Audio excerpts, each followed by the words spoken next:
Hello and welcome to the Career Change Podcast. Today I have a special guest, Vassia Sarantopoulou, who is a psychologist and founder of AntiLoneliness. And I'm super excited to speak to her today because we're going to talk all about perfectionism. And this is something very close to my heart since I know that I'm also a recovering perfectionist for sure.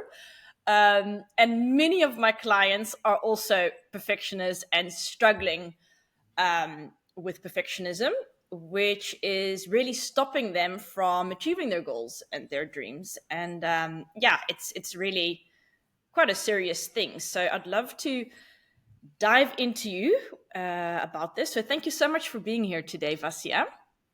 Thank you so much for inviting me, Christy. Yes, pleasure. We have already something in common. We're both recovering perfectionists.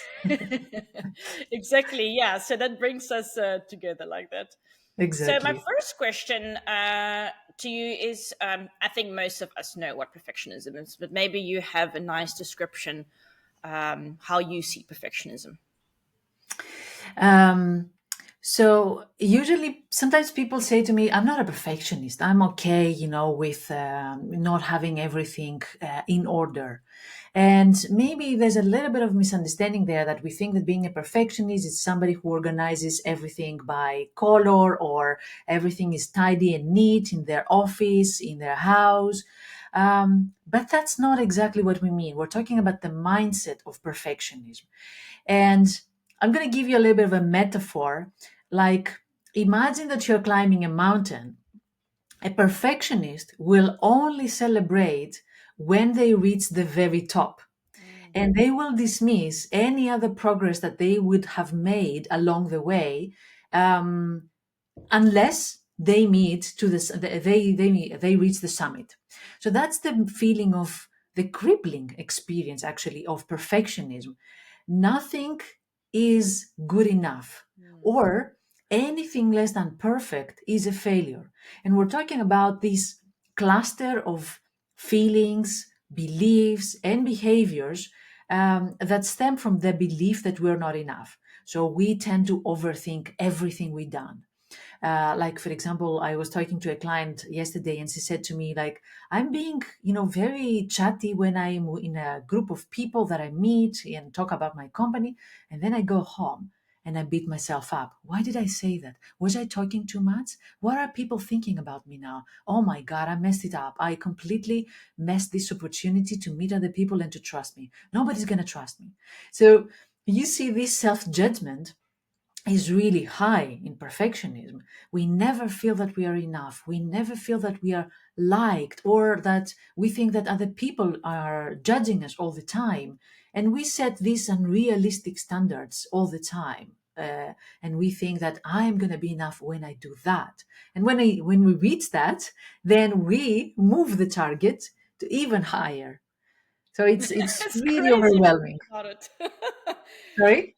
It's really. I mean, I'm listening to you now. I'm like, yeah, it's insane. Like how we do this to ourselves. You know. Yeah. It's deeply rooted in fear and Yeah. shame. We feel that we are not accepted as we are, and we will be accepted once we become something else.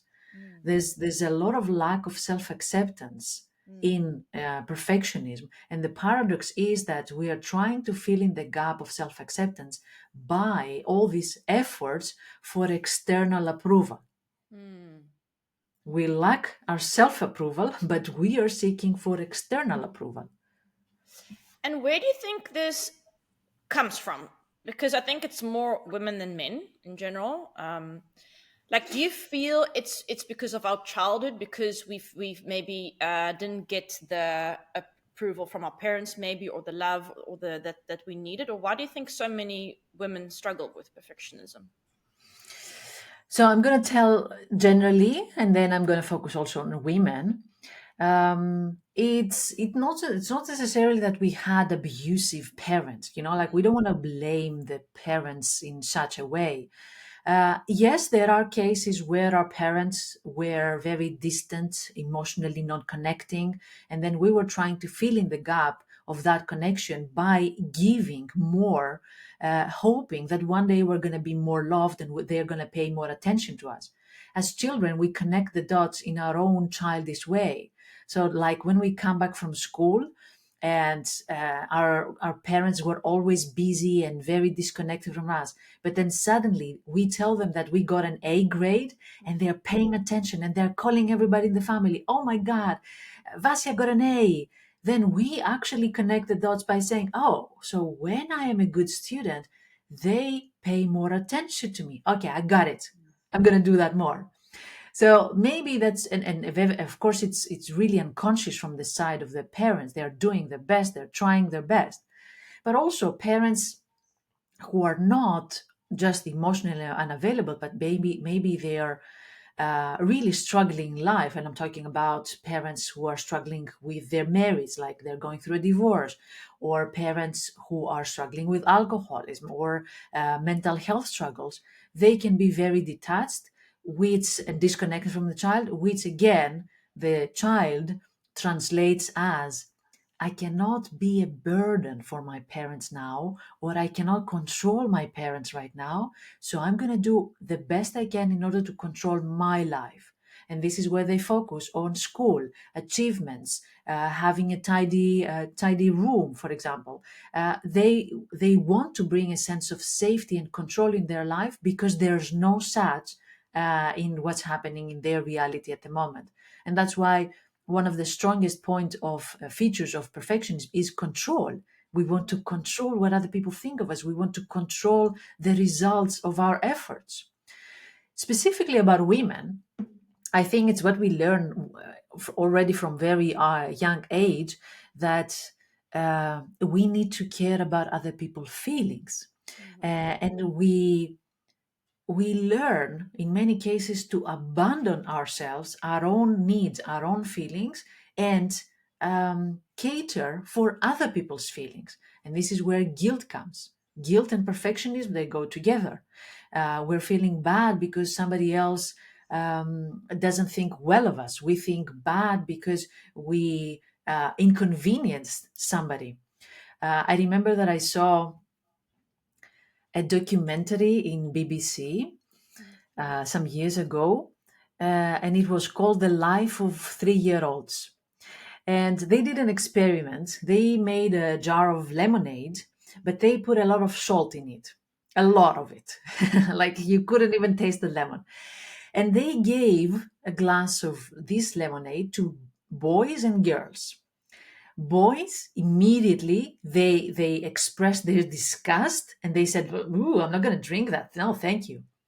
All the girls, they were keeping a really pleasant face. They didn't show any disgust or any discomfort. And they created an excuse of why they don't want to drink more of it. Well, I had enough. Thank you so much. I'm good for now. They didn't say anything because we learned that we have to be the good children, don't hurt other people's feelings. Make sense? Makes sense. And I wonder now if it could ever be prevented, or even if you have, say, not that the, I was going to say the perfect parents, but that doesn't exist either. But No. say your upbringing was really good and your whatever, but that, then it could be that your teachers or your friends, or I feel like it's avoidable, unavoidable, kind of, really, because there's will always be this pressure from the outside world or family or friends, or to be this ideal person. Yeah. I think it's preventable, if we can use this word, if we learn um, if we learn how to be with not being perfect, if we learn how to deal with mistakes and failure, because we have attached our own worth to our results and our achievements. So of course, there's a lot at stake when we make a mistake, because it means that we are a mistake. It means that our life is destroyed. So that's something that we don't learn in our childhood. We don't learn how to be with discomfort. I don't like that I failed, but I can live with that. while perfectionists, they really suffer when they make a mistake and when they have a setback. And sometimes we have these paralyzed perfectionists that they don't even try because they don't want to experience the scenario of failing. So it would be a useful experience in our childhood to learn how to embrace, reframe failure, see it from a different perspective, accept and stay with the discomfort and the uncertainty. And also, another thing that would be really helpful is to appreciate the non tangible parts of our lives and of ourself. Like, we focus so much on results and what we can show to other people and what we can put on LinkedIn, but we haven't received any feedback, or nobody focused on the non tangible parts of our life, like our character, that we are kind, that we have humor, that we're curious, irrelevant of where it leads. Or we haven't had anybody talking to us about the importance of rest, the importance of having fun, the importance of having in your life supportive people. And all these things, we're figuring them out now in our 30s and 40s and 50s. And we're like, why don't they teach it at school? It's crazy, right? Yeah, And that's what a lot of my clients come to me now. They're like, you know what? I'm now realizing through a burnout, because usually they've had a burnout, that I've been living for the outside world. I've been living for this perfect, to create this perfect image, to be liked, accepted, and fit in. I'm so scared of falling out of the crowd and not belonging. And now I'm realizing, oh, but my job doesn't even suit me because I've just been doing it to be able to put that on my LinkedIn profile, climbing exactly. the corporate ladder, getting that. But now I'm there, I'm like, I'm living someone else's dream. This is not my dream. Yeah, yeah, yeah. And you So, see how many people in their 50s, they quit the job and then they become coaches, eh? Completely different. But also, I asked them a question because I also work with burnout people. hmm, I asked them a question: when was the last time you remember having fun, having a good laugh? And there's this awkward silence. sure. And they're waiting, they're looking back in their memories. When was it? Was it 2012? That's already 12 years ago. Is that far away from the present that you had that fun? And then they realize that not only they don't create opportunities of fun, but also they don't recognize it when it happens. They say, I don't know how to have fun, I don't know how to be happy. So that's a moment of reinvention. Like, we have to go to the basics and learn a new language, which is the language of joy and fun and rest. So important. I mean, we have this Yeah. one life. We're all gonna, eventually die one day. So I think it might as well really make the most out of it and not take it all so seriously. Yes. Um, and what do you feel like is the link between perfectionism, procrastination, and burnout? While perfectionism and procrastination, they are twins. They go together. Because the more we perfectionize our goals in our life, the more overwhelmed our brain and our body becomes. We go immediately into the fight or flight mode. Our brain oozes cortisol, like the stress hormone, and we panic and we think that, oh my God, it has to be perfect. And in order to be perfect, I need to start now, and I need to work 50 hours, and I need to do that, and I need to do this. And that kind of overwhelm can also switch on that mechanism in ourselves that we call procrastination. The brain says, that's too much, sweetie. I cannot handle it. You're not going to do anything. We know that we have to go back to this email. We know that we have to go back to this report, but we cannot do anything. Let's do Netflix. That's too much. Yeah. Procrastination stems from the overwhelm of perfectionism, because what we decide for ourselves is beyond our human limits. And of course, when we are perfectionists for too long, that means that we're staying in this state of stress chronically, and accumulated stress leads to burnout. Being in this situation for years will lead eventually to burnout. Our body clashes. Like, okay, now you don't listen to me. Okay, you have to stop.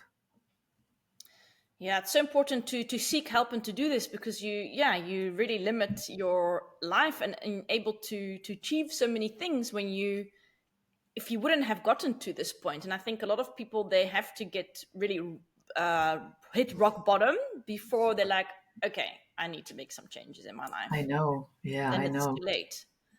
I made a post a couple of months ago, and it was really upsetting for many, because what I was saying there is that I met a person that said to me, I don't believe in burnout. And everybody was like, how can there is a person not believing? This is not a religious.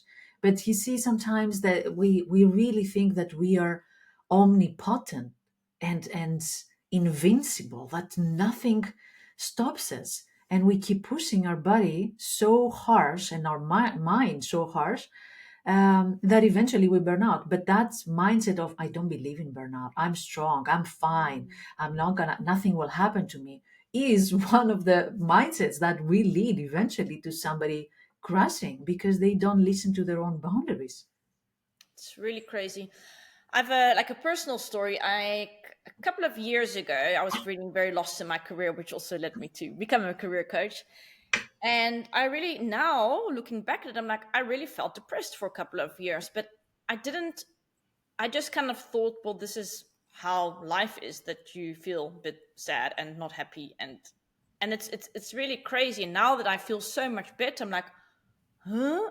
Oh wow, that's so crazy that I just sort of, I knew I was going through something and I had to get out of it, but I also sort of thought, okay, well, this is it, kind of thing. I don't know.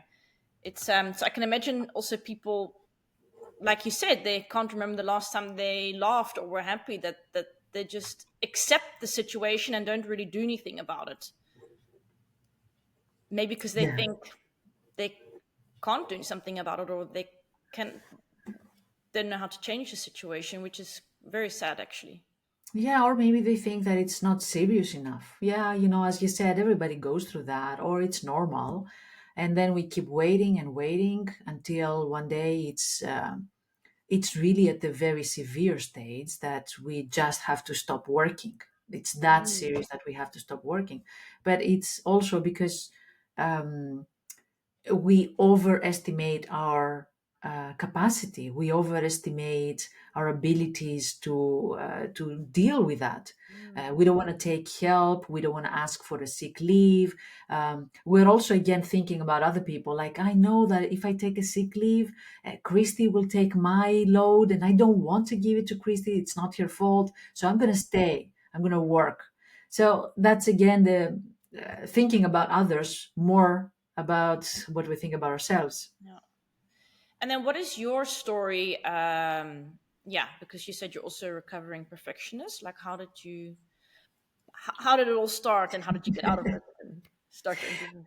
Well, I think I also flirted with burnout for a period, and for me, the wake up call was when I realized that I was waking up in the morning and I didn't want to work, and that was very strange because I love my work. And I was like, what's happening to me? Like, that's not. And it's one of the burnout symptoms, the detachment from your work, the not feeling connected and motivated. So that for me was like, what is happening to me here? I used to love, like, breathe through my work, and now what? So that was when I took it, like, slower, and I was continuing with my therapy, and I was discussing with my therapist about that, and she introduced me to the concept of rest. And I say introduced me because when I shared to her, like, how my life has been the last, I don't know, 40 years, when we were working together, I realized that I had no rest. Even when I was a student, I would come back from school 2 o'clock, and then I would study. I would go to our English lessons, which is another school, and then we would go to extra tutoring lessons. We would learn two extra languages, and then when I go to university, again struggling again with and being always on top of my studies, and preparing already the next step, which is finding a job. So I realized that Indeed, I haven't rested. That's a new thing now. So when you learn to rest, not only during holidays, but when you incorporate it in your daily routine, that's a completely different lifestyle. So that's why I say I'm a recovering perfectionist, because, of course, I'm implementing all these new strategies and techniques in my life. But also, because, as I say, once a perfectionist, always a perfectionist. We will still carry that part of ourselves, which is the driven, the high achieving. I want to make an impact on the world. I want to change the world and make it a better place. It's okay. That part of perfectionism is okay.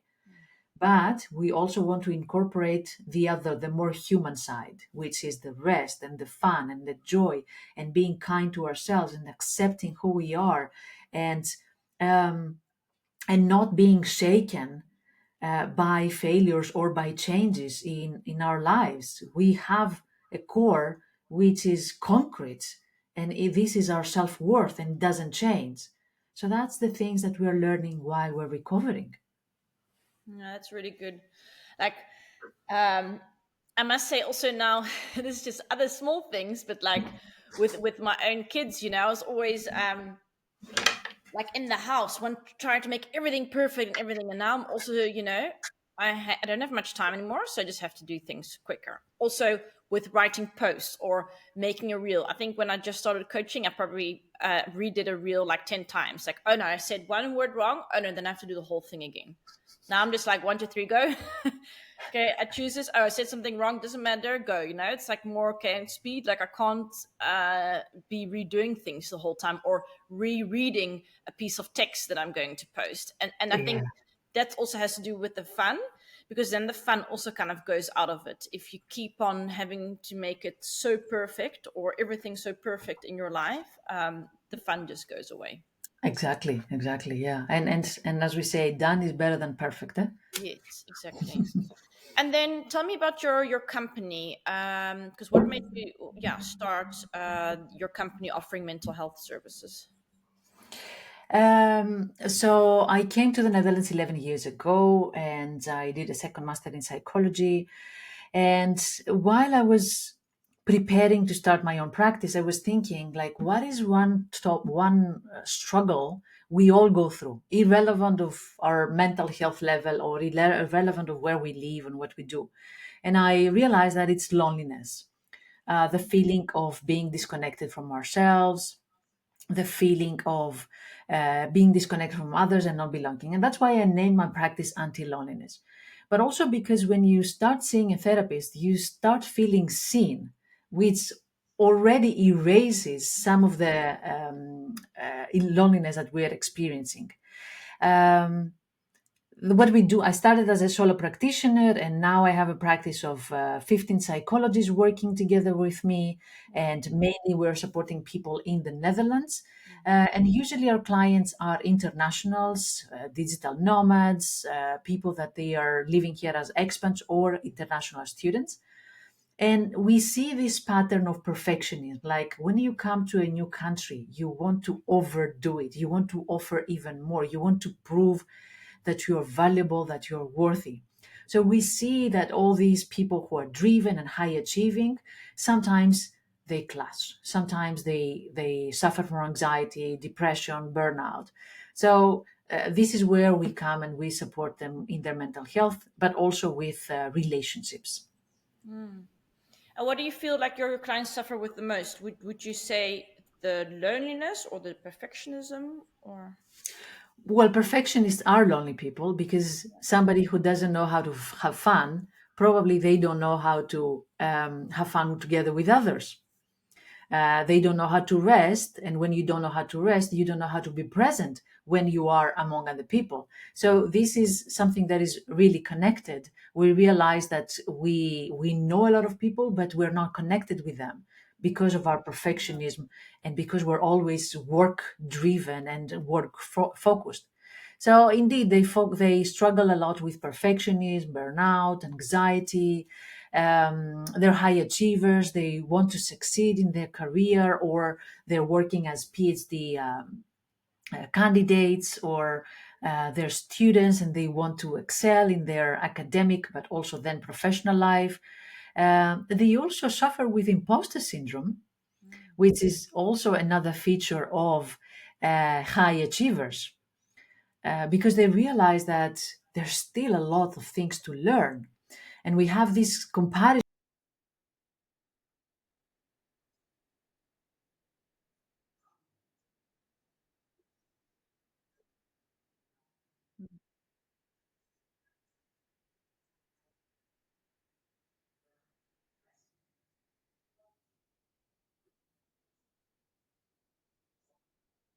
Mm.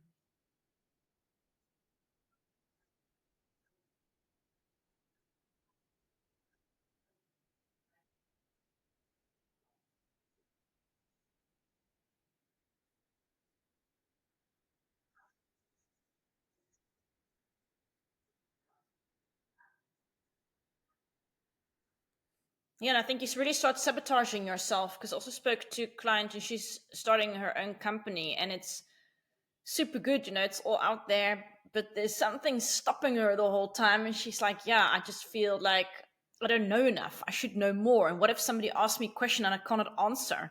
And yeah, so you sabotage yourself. And I always say, well, maybe your knowledge is like a five, but the person you're helping, the knowledge is maybe a one or a two or a three. So you can still help that person. You don't have to be a 10 to be able to help someone who's bleeding on the street. Even if you have your knowledge of a five, you can still really help them.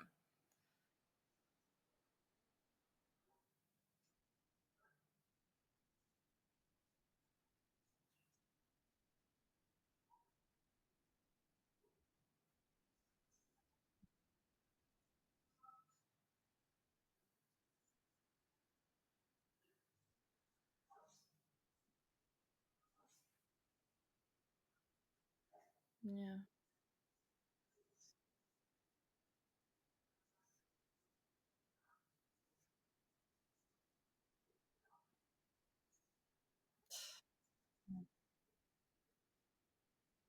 sure.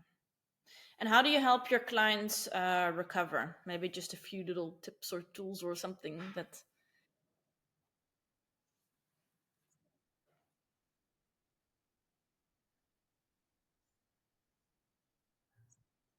Mhm.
Mm.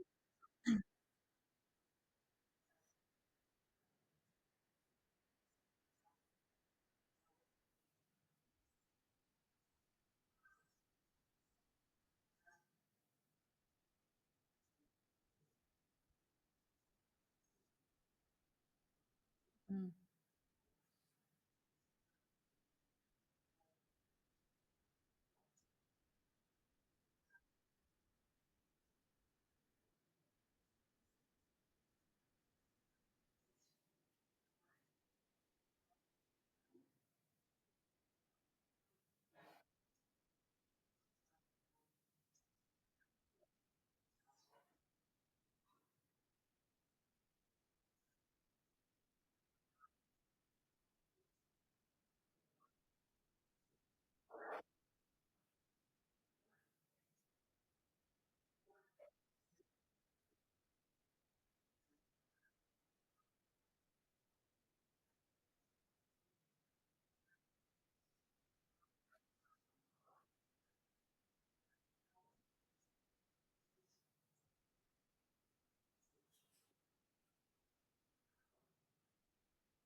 Sure. So it's really impressive. It's a real transformation that can happen. So, change really is possible. I think indeed the mindset is so important. That's what I love about mindset. And I also say, like, to my clients, it's really like training a puppy. So in the beginning, the puppy will be naughty again and say negative thoughts and stuff, and then you have to say no. We're going to do it like this now. We're going to talk like this, and then slowly but surely, that voice inside your head really starts to change. And I feel, of course, you can still hear it sometimes, the negative voice, but then I can like catch it and be like, okay, I'm not going to go here again. Like, there's another voice talking to that voice, kind of thing. They're like these two voices inside the head. And I also love the analogy about the with the two wolves, like which I don't know if you ever heard about them, and which wolves win. So the one wolf is talking negative to yourself, and the other wolf is positive, and then it's the one that you feed. So the more you feed the positive, yeah. Mm.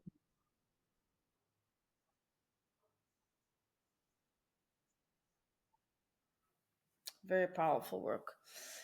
All right.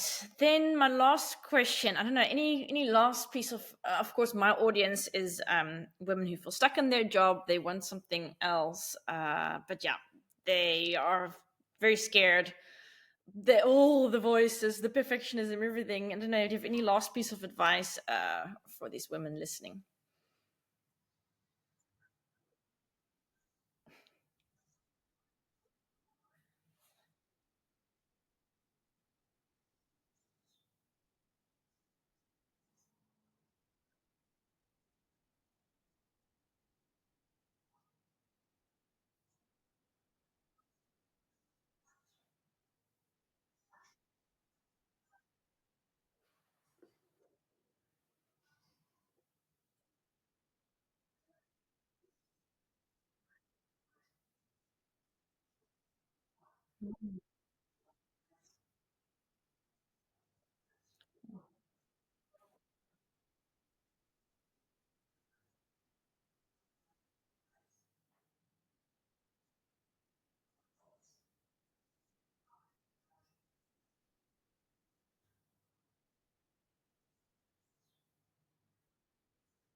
Mm.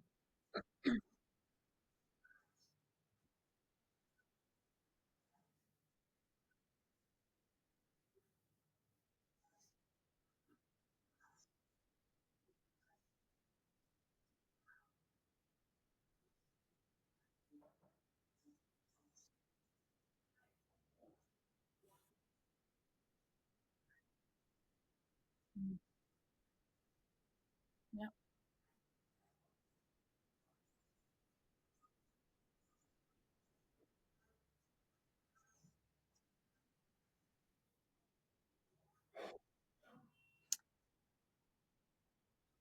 I think, yeah, when you quiet the mind and you, for example, go for a long walk in nature or you meditate or you do yoga or something like that, that's also when you can hear your intuition speak. Because if you're the whole time busy running around, doing your to-do list and you're running all your errands and stuff, you don't have time to listen to what it's inside. Because actually, you have all the answers inside of you, but you're not listening. You can't listen because you're too busy.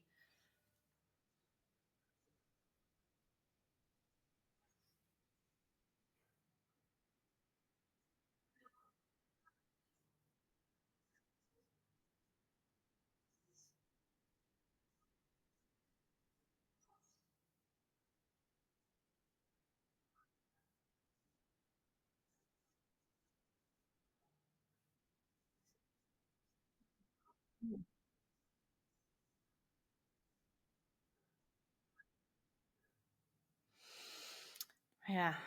Wow. Very inspiring, everything you said. I think everybody listening here has really learned a lot from you. Yeah, thank you so much for your time today. Yeah, very, very informative. I think this is something that a lot of people really need to hear in order to change their lives and become happier and more fulfilled in life. Yes. Thank you so much. Thanks everyone for listening and watching, and till next time.